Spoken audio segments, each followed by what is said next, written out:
Now let's revise properties of addition of rational numbers. In this first property is closure property.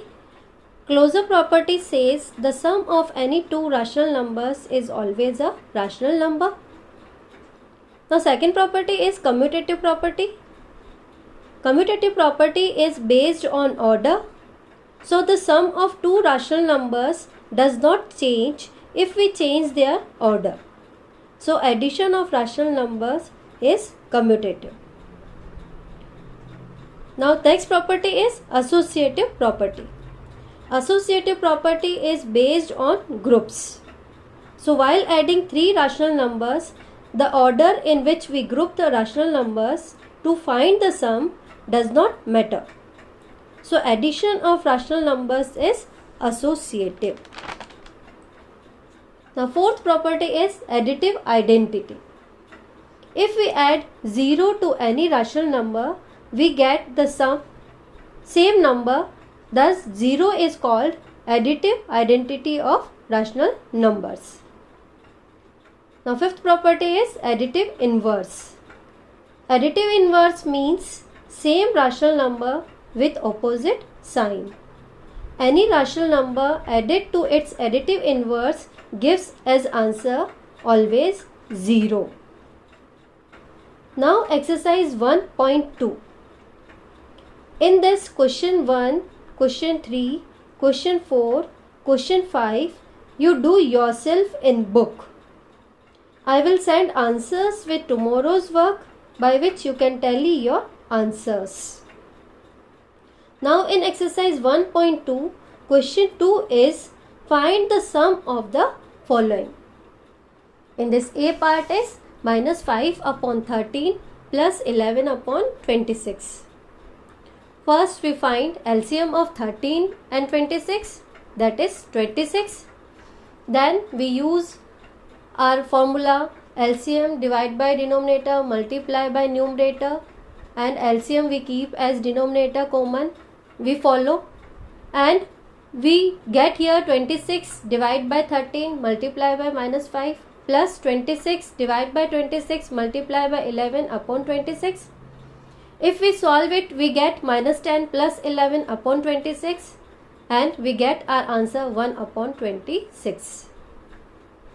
Now D part is 15 upon 20 plus minus 25 upon 35. First we find LCM of 20 and 35, that is 140. Then we use LCM divide by denominator multiply by numerator, and LCM we keep as denominator common.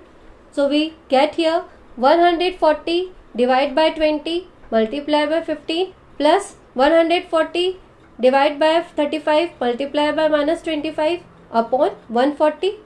If we solve, we get here 105 plus minus 100 upon 140 is equal to 5 upon 140, and 5 upon 140 if we reduce by 5 we get 1 upon 28.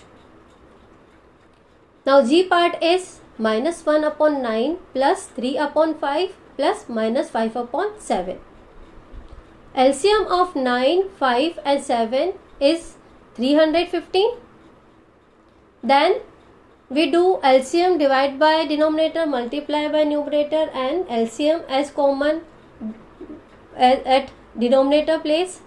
So here we are getting 315 divide by 9 multiply by minus 1 plus 315 divide by 5 multiply by 3 plus 315 divide by 7 multiply by minus 5 upon 315. If we solve, we get minus 35 plus 189 plus minus 225 upon 315. Minus 35 plus 189, if we solve, we get 154. Then 154 plus minus 225 we get here upon 315, which gives us minus 71 upon 315 as answer. Now H part is 15 upon 27 plus minus 21 upon 81 plus 24 upon 54. Now LCM of 27, 81 and 54 if we get, that is 162. Then LCM divide by denominator, multiply by numerator we follow, and we get 162 divide by 27 into 15 plus 162 divide by 81 into minus 21 plus 162 divide by 54 into 24 upon 162.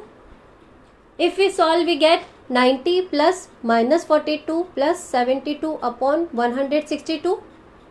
90 plus minus 42 if we solve, we get 48. Then 48 plus 72 upon 162 if we solve, we get 120 upon 162. If 120 upon 162 if we reduce by their common factor 6, then we get here 20 upon 27 as answer.